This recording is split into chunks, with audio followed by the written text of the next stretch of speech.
I'm gonna continue on in the series of messages I've been on called Belong, and we've got 2 more weeks in the series, this week and next week, and the series is really just all about how do you fit in, how do you plug into this thing called the church, the body of Christ. How do I fit, and how do I get involved? And I want you today to go with me and get a mental image, if you will, because my mental image when I think of the church in the most ideal scenario is where you have a group of friends, everybody's laughing, everybody's cutting up, everybody's sharing life together, and there's somebody brand new to the group.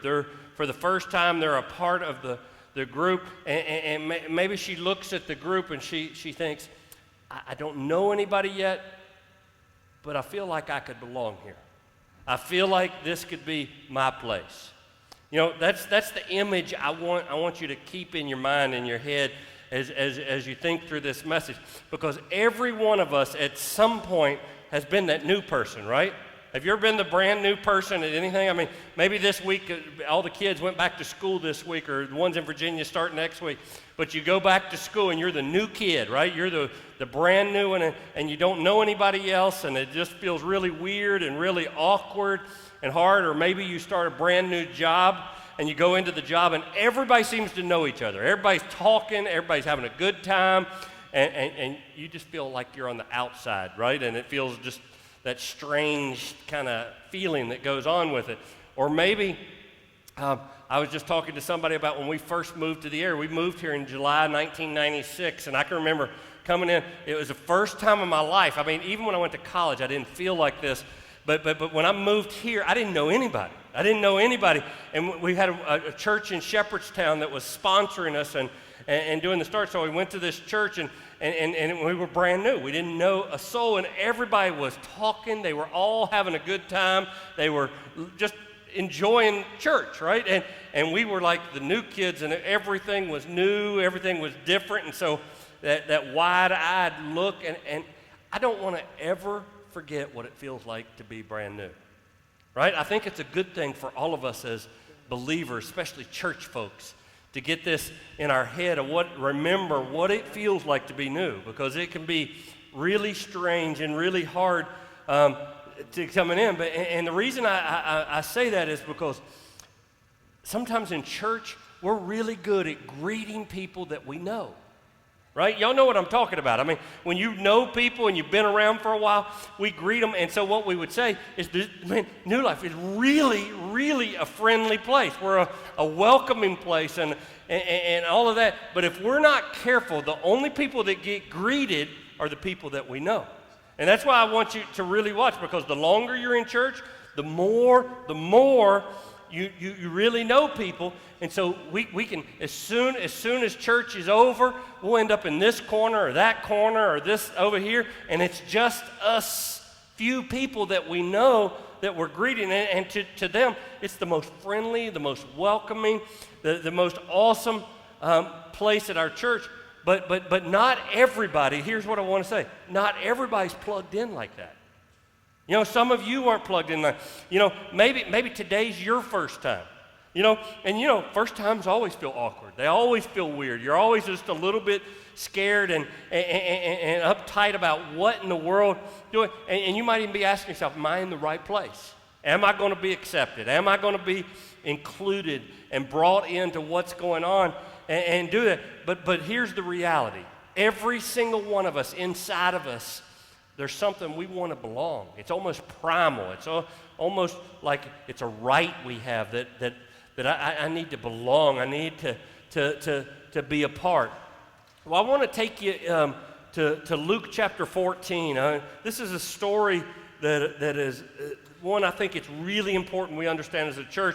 And here we find Jesus, and Jesus has been invited to dinner in the home of a very prominent person in town. He was a Pharisee, and most of you have heard of a Pharisee, but a Pharisee was just a religious leader. In fact, he was an expert in the law. And so I want you to get the picture. Here's a table. It's set. Everybody's around the table eating a meal. And here's Jesus and all these Pharisees, all these religious leaders, these experts in the law. And when I say law, I don't mean like a lawyer kind of law. I mean in religious law. And so they were experts in what's called the Torah, the first 5 books of the Bible, Matthew, Mark, Genesis, Exodus, Leviticus. You get it. But guys, hear me. Follow me on this. They were experts, and so they would sit around and talk about the law. They would sit about how do we implement it? How do we put this into play? And so every now and then as the discussions were happening, it would get kind of fascinating because it would seem like one law would contradict another law, right? I mean, one part of Scripture would contradict another part. And so they would have to discuss, are we going to do the greater good? Are we going to do the lesser evil? How to apply that and put it all into place. Well, right here, as we're going through this, this story is unfolding. And so in Luke chapter 14, the reason I'm bringing you here is Jesus. He's at this table of religious insiders, right? I mean, you know what it is to see the insiders and that's what was going on. And so here was Jesus, and all of a sudden you realize there's somebody at the table that doesn't belong there. There's somebody, and when I say they don't belong, it was somebody that had an illness, somebody that had a disease, and you say, well, why wouldn't they be welcomed at the table? Well, in this culture, if you had an illness or a disease, you were considered unclean. Unclean meaning you're not welcome. You're not welcome, and if you touched them, you spent time with them, that made you unclean, and therefore you were not welcome. And Jesus knew that somebody was there with an illness, and you know what he did? He didn't exclude them. You know what he did? He touched them. He touched them, and he healed them. And then he sent them on their way. Now, come back to the context. Where were they at when this took place? They were at a table of religious insiders, right? They were at a table with a bunch of experts in the law, religious law, and they know Jesus had just He committed religious foul right here. He messed up big time, big time.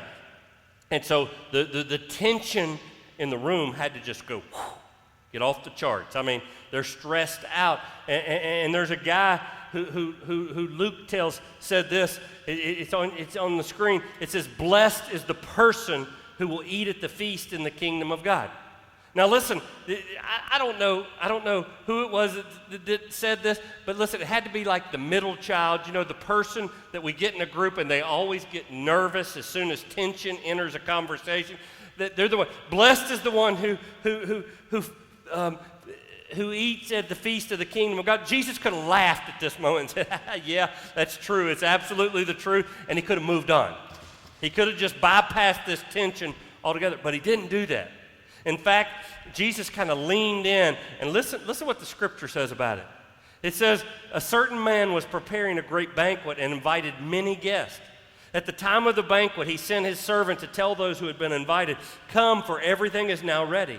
But they all alike, now notice this, every single one of them that had been invited, they all alike began to make excuses. The first said, I've just bought a field and I must go and see it. Please excuse me. Give me a pass. I want to miss this. Give me a pass. Another said, I've just bought 5 yoke of oxen, and I'm on my way to try them out. Please excuse me, I need a pass too. Still another said, I just got married so that I can't come. And the servant came back and he reported this to the master. Now listen, this is important. He reported this to the master. Then the owner of the house did what? He became angry. He became angry and ordered his servant, go out quickly into the streets and the alleys of the town, and look, bring the poor, the crippled, the blind, and the lame. Sir, the servant said, what you have ordered has been done. We've already done what you said, but there is still room. We have more seats at the table. We have more places at the table. Then the master told his servant, go out to the roads and the country lanes and compel them to come in so that my house will be what? So that my house will be full. Folks, I want you to understand this passage, I think the very part of why it was given to us was to reveal the heart of God, to reveal what he's about. He says, I want my house full. I want everybody to be invited. I don't want nobody to be excluded. I want everybody to come to this banquet and to be a part of this and listen. And so as Jesus is telling this story, he's revealing God's heart. Remember where he's at. Where's he at?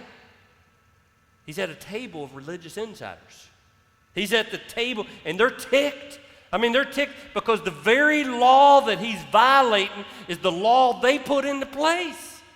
I mean, they are like bristled up like nobody else's business. I mean, they're frustrated because, oh my gosh, this table that we're sitting at, it's an exclusive table, right? You not just anybody gets to sit at this table. You have to be the right kind of people.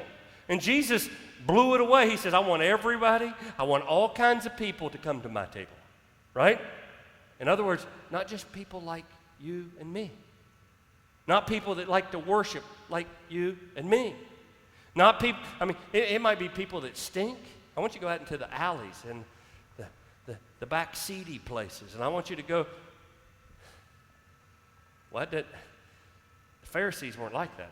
No, they wanted to have a table full of people, but they wanted a table full of people just like them. Folks, I want you to hear me on this, because we have to make the decision, what kind of people do we want to call to the table? What kind of people do we want to be a part of this thing we call the church? I mean, that we belong to, that we celebrate it and get to be a part, because we wrestle with this wholehearted to God thing. We mess it up. We mess it up. If we're not careful, we will exclude people because they're not like us. Y'all know what I'm talking about? Shake your head if you know what I'm talking about. We will turn up our nose at those kind of people. You know what those kind of people are, don't you? That just equivocates to people that aren't just like us, right? They make us uncomfortable. You can fill in the blank however you want, but if we get to the heart of God is, I want you to go compel everybody to come in, right? Why? Because I want my table full. I want my church full. I want it to be everybody to be included. And so I want to kind of just speak this to you, and I'm not trying to offend anybody if you come from a certain church background, a certain thing, but I grew up in a church that when I started New Life, I'm just going to fess up and tell you that a lot of what we do is more a rebellion about what I didn't like, or how I was brought up, and those kind of things, and good, right, wrong, and different. It's just the truth.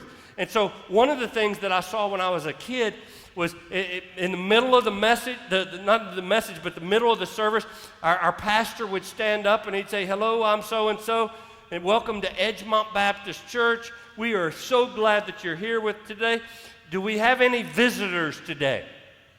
And this awkward creepiness went across the room, right? Nobody would say, oh, I believe, well, what's your name, sir? You're new here for the first time, right?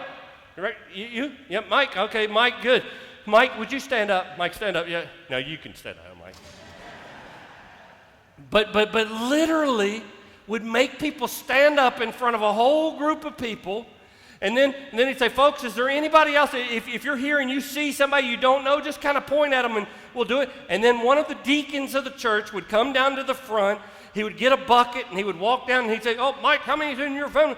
And he would count out 3 packets, visitor packets, hand them down the aisle, and he would do this for everybody in the church, and then they would have to fill out these little visitor packets, and on it was, at Edgemont was this red card, bright red, that stood out card that said visitor, that you had to put on your thing, and it had a place to write your name on it. In other words, it really is just saying, hey, I'm the first time here, I'm a big loser. Right? Anybody else had that kind of torture in your life? I mean, seeing that kind of thing. I mean, we went to a church in Texas, about 500 people at it, and they made me stand up and say, hey, who are you? And I'm like, was trying to hide back here. I don't want to be. But folks, I don't want that ever. I vowed I would never do that at New Life.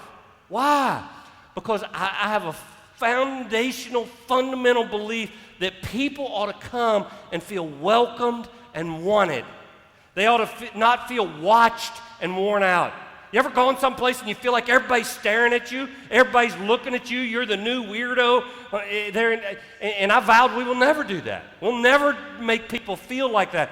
And I hope if you're new here today, you can breathe out a sigh right now. Jim's not going to single me out. He's not going to embarrass me. He's not going to raise my hand in front of everybody else, unless you're Mike, and then I might do that to him. I hope you already feel like, man, I might be able to belong. This might be able to be my place where I call home. Am I speaking clearly today?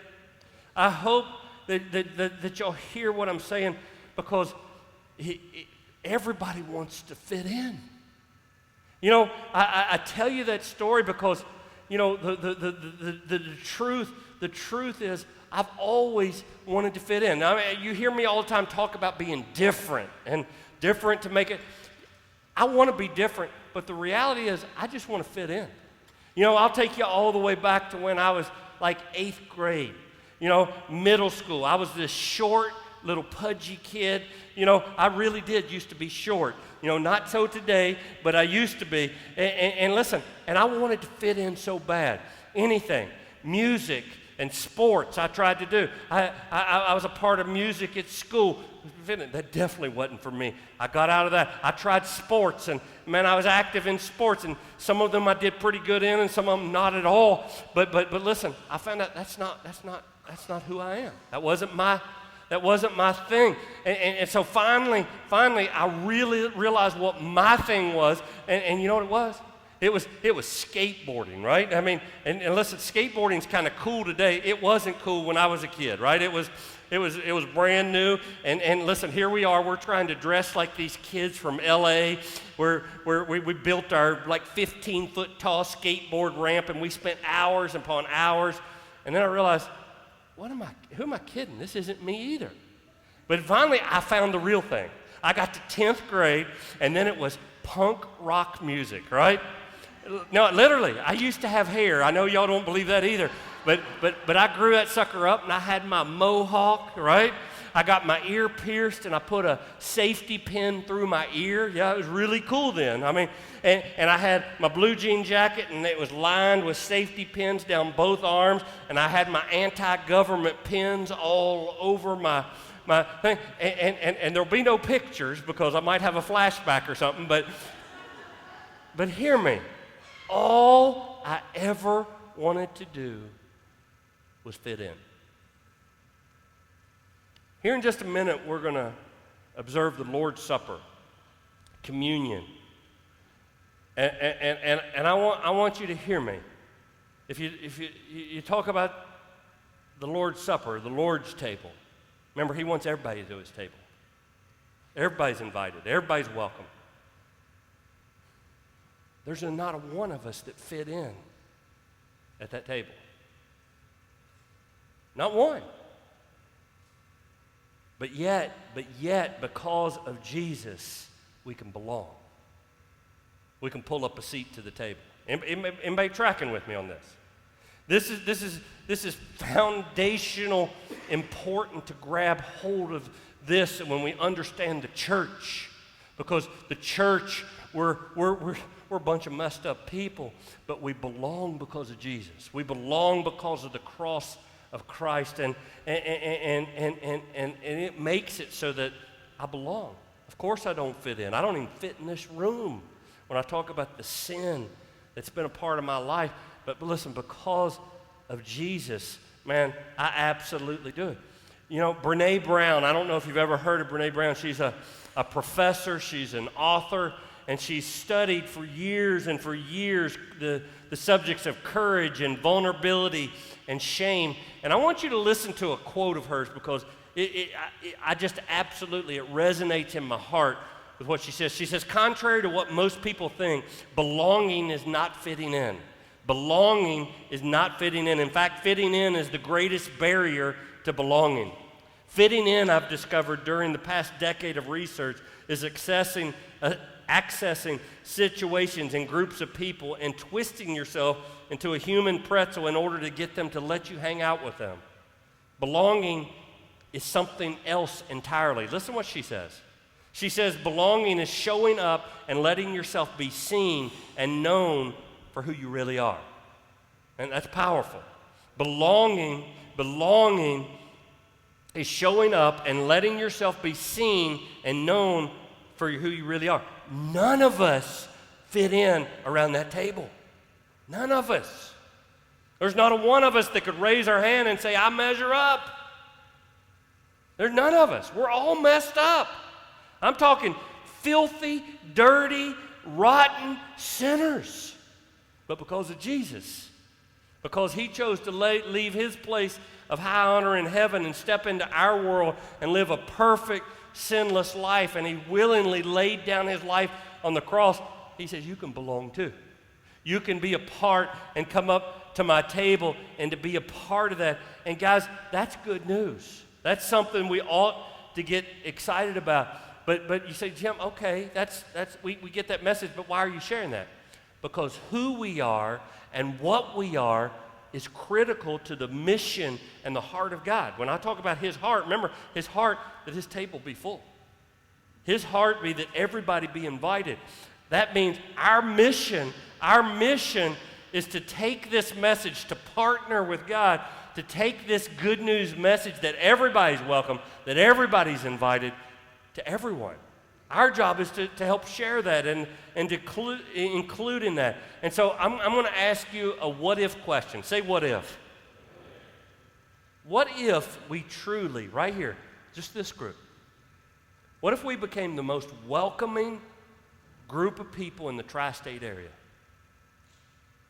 What would happen? What if we became, instead of being like a bunch of Pharisees, we became like Jesus? We touched people and we healed people. We didn't judge people. We didn't look down at people. Oh, you did what? You were involved? What? Are you kidding me? What if? What if we became the most welcoming? And listen, some of you are looking at me like, that's impossible. No, listen, not so. If we act like Jesus and we make the decision to be like Jesus and rather than like a Pharisee, this is entirely possible. This is entirely possible. And our job, man, it really is quite easy. You say, what do you mean it's easy? Well, listen, 86%, I want you to remember this number. 86% of people that live in Berkeley County, that's this county, are unchurched. 86%. Get that into your mind. 86%. So if you took a drive 15 minutes in any direction from this church, you just drew a big circle, you're looking at, people will argue what that number is. I'm going to use the smallest, most conservative number there is, 175,000 people. Okay? Some will say upwards of 250. Okay? It just all depends if you get into Hagerstown or you get into to Winchester, how that works, population. But let's just say 175. 86% are unchurched. Now, the 14% that are churched, that includes the Mormons, that includes the Jehovah's Witness, that includes denominations. I'm not going to crack that egg right now, but there's a lot of denominations that don't have the theology. We have differences altogether about how somebody is saved. They don't believe the same things we do. And so that 14% gets even way smaller, but let's just use 86% are unchurched, okay? We're going to use that number. So if you take 86% of 175, that works out to 155,000 and some change people. That's a pretty good population to work with, isn't it? Right? I mean, 155,000 people. And listen, let's just put it like flat out like it is, that are far from God. That don't have a relationship with God, that when they die, they're going to split hell wide open. Right? They have no hope of heaven.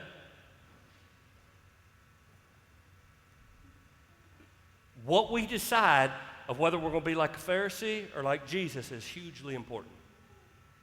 Right? We can be religious jerks, or we can be accepting like Jesus. If I miss my notes, I'm sorry. I'm kind of chasing it today, but I want you to think about it. You've probably all heard this story before, but I want to share it again. Have you ever heard the two shoe salesmen that were sent to another country to decide if we're going to go sell shoes? If not, let me just go real quickly through it. So two companies that both had a salesman they sent to go assess and check out, can we sell our product in this other country? And so the first salesman went in and he began to study. He began to learn about the area. And shortly back, he said, report finished, unmitigated failure. Nobody here wears shoes, coming home tomorrow. You know, the other salesman went in and he says, finished my study. He says, unbelievable, unsurpassed opportunity. Nobody here wears shoes. Everybody needs a pair. Everybody needs a pair. What's the difference between the two? What's the difference? It's just perspective. It's just in how you look at it. Might I just say to us right here, 86% don't have a pair of shoes. 155 plus thousand people within 15 minutes of us don't have a pair of shoes. You're getting it, right? They don't have a relationship with Jesus. They don't have the hope of heaven. They don't have somebody that is welcoming and accepting them and including them and inviting them. Go compel them in the alleyways. Bring the lame, the sick, the blind, the messed up, the filthy, the stinking, the black, the white, the rich, the poor, the Democrat, Republican. I want you to compel them to come in and so that my house will be full. I want a full house. I want other people that don't have hope to be included in what you're doing, and I want you to go get them. And folks, that's the opportunity we've got in front of us. I mean, you can look at it and say 14%, but that's all that come to church. That's all that make it. Man, this is awful. The world's going to hell. The world is a mess, and we just leave it there. Or we could say, man, everybody needs a pair. Everybody needs to be reached and touched and moved in. And so I want to challenge you, man, be like Jesus. Be like him and to reach out in that way. And what did Jesus do? Just remember the dinner.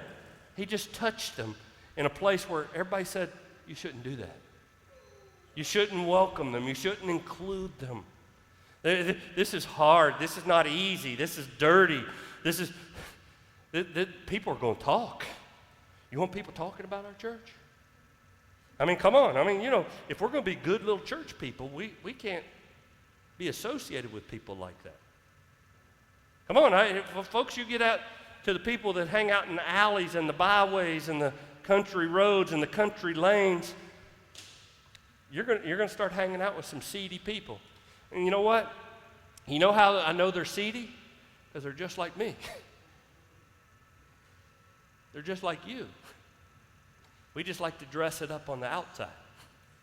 We just like to do it. And so I don't know anybody that has Jesus living inside of them that doesn't say, I want this. I desire to be a part of this. But here's what I know. If that's your heart, if that's what you have, you want God's heart, then let me ask you this question. How does your heart line up to Jesus' heart on people that are far from God? How does it line up? Because the Pharisees, I don't want anybody else unless they're just like me. Jesus said, man, you bring them all to me. Doesn't matter. And I'll be the first to tell you that my heart doesn't always line up right. I can say the right words with my mouth, but my practice isn't always very good at this. I don't always do so well. I can look down my self-righteous nose at people. Makes me sick about myself, but it's just the truth. You know, and Jesus said, bring them all to me. Bring them all. And folks, I'm gonna land this message with just asking you to do three things, three simple things, okay? And if what I'm about to share sounds like, man, this has been said so many times at New Life, it should. But this is the heart of God. And the first simple thing I'm going to ask you to do is just invest and invite. Invest and invite. Well, what do you mean by that, Jim? I mean just that, invest in people. You know, the only way I know to invest in people is I have to spend time with people. I have to hang out with people. I have to get around them. And Jim, I still don't know what you mean. Listen, I want you just in your mind. Do you have a friend maybe that's going through a hard time? Do you know somebody that's going through some bad luck, not a good situation? invest in them. You're doing okay. Can we go do lunch? Maybe you let them cry on your shoulder. Maybe you send them a card. Maybe you invite them to your house for a meal. Guys, but listen, you invest. You take the time to say, I care about you, a value. And listen, here's the part you never know. When you make a simple little call, you make a little touch in somebody's life, you never know when you're going to save somebody's life. You never know when it's the very cry that they need. You never know. Listen, I'm so glad this young lady that was shot last night, that Lori and I, we did this very thing with her. We had her to our house. We cried with her. We prayed with her as she's trying to get her act in gear and get her life in order. And listen, I'm just sitting there thinking, oh my gosh, how much more could you have done, Jim? How much more could you have reached out and touched her life? But listen, the very fact that, man, we loaned her our car, we helped her move. I mean, guys, invest. Y'all hear what I'm saying? I would have never dreamed 2 months ago that Taylor's now in heaven. She's gone. I mean, you only have one opportunity to really invest in somebody's life, but that opportunity, it's so big. And when I say invest, you do that for a season. I think we always jump to sharing the gospel. And I'm going to just tell you, unprecedented, without failure, and unapologetic. I want everybody in my church to be flaming evangelists. I want you to share your faith. I want you to share the gospel. But that's not what I'm talking about here.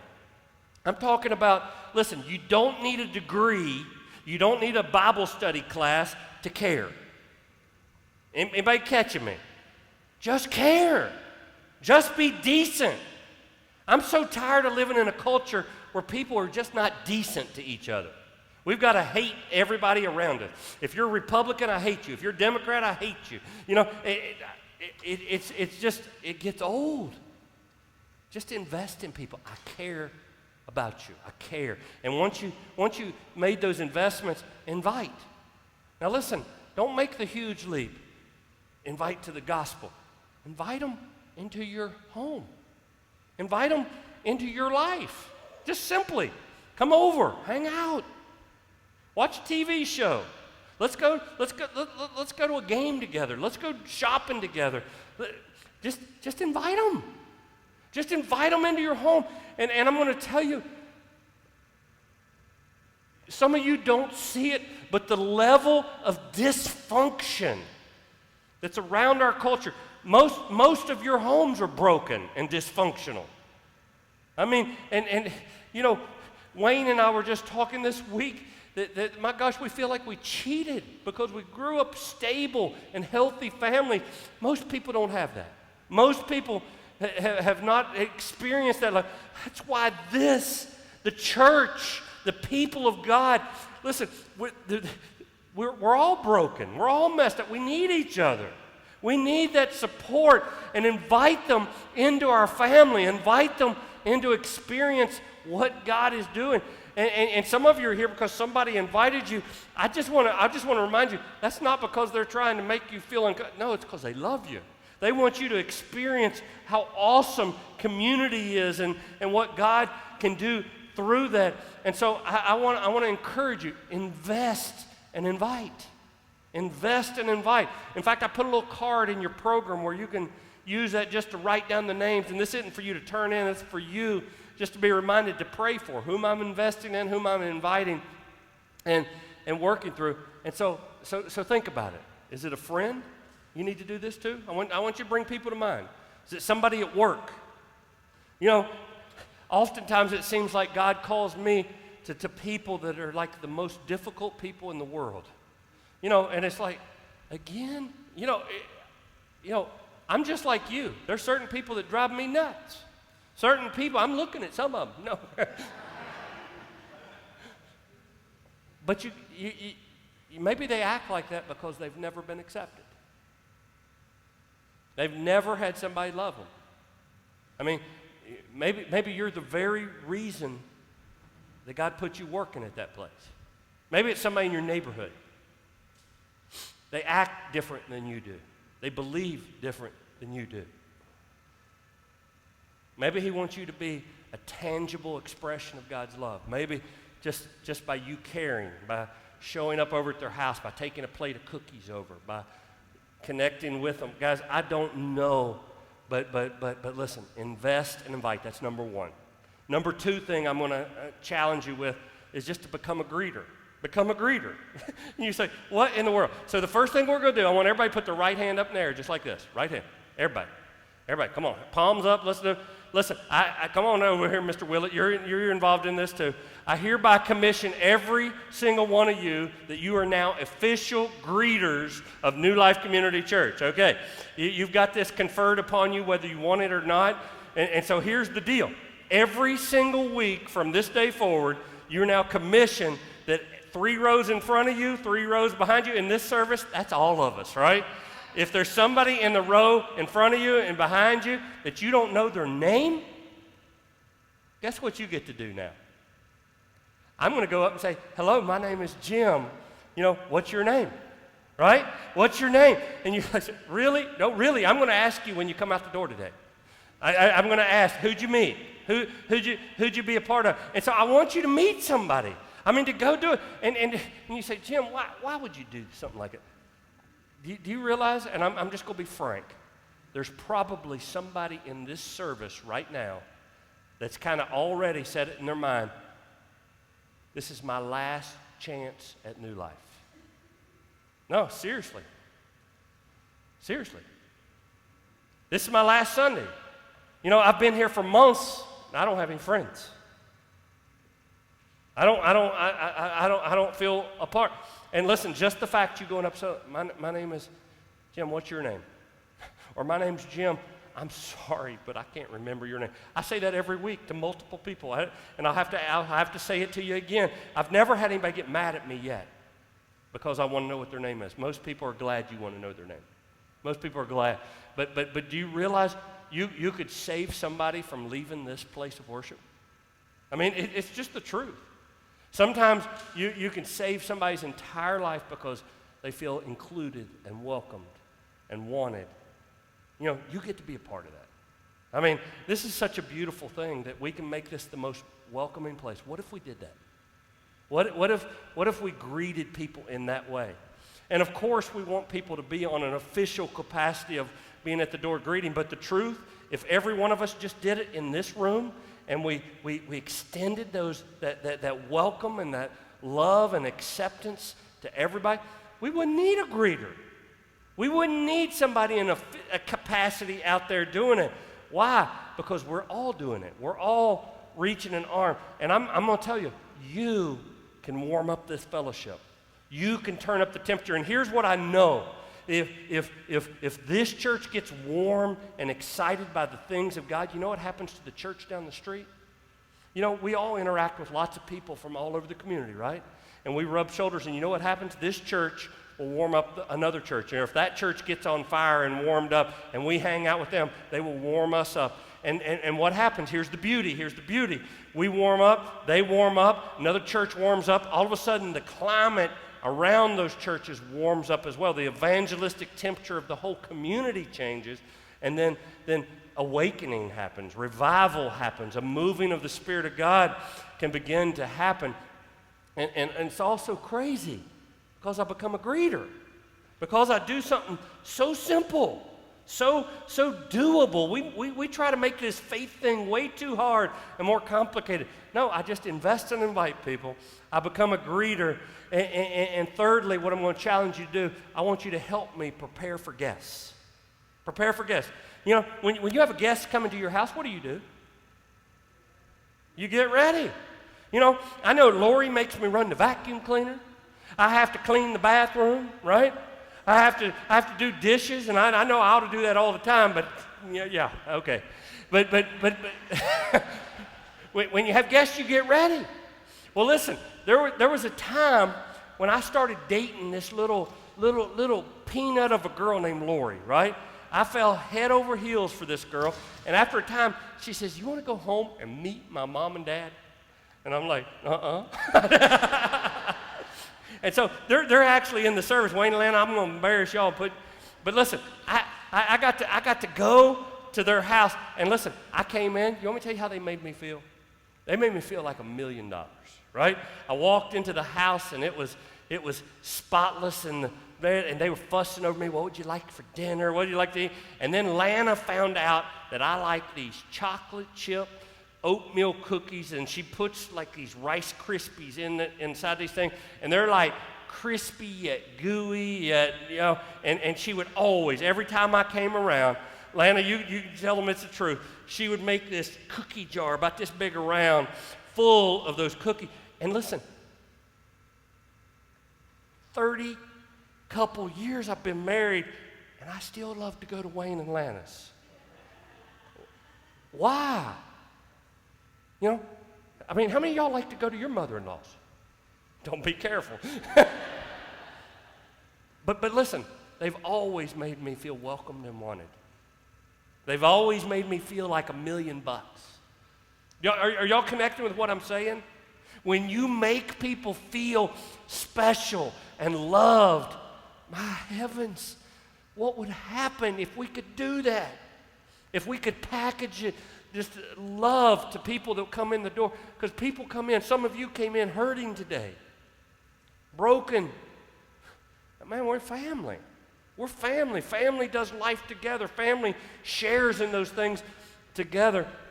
Folks, I'm going to tell you, the power of God is unleashed. And you talk about the sharing of the gospel.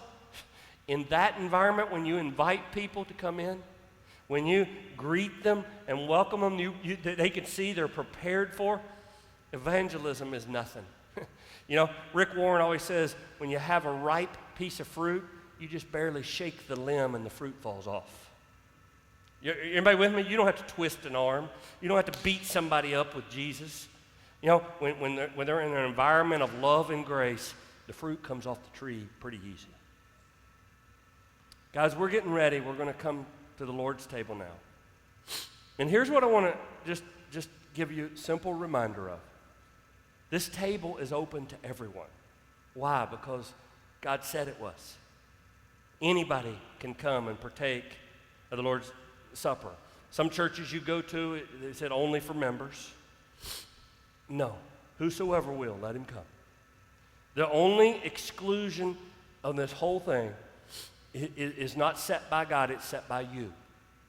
Now the only people that are excluded that can't come to this table are the ones that make the choice to be excluded. And the only way you make the choice to be excluded is you choose not to make the decision to let Jesus be your forgiver, to be your Savior. In other words, what that table represents, the body and the blood of Christ represents that you can be forgiven because of what Jesus did. If you've accepted that, you're welcome.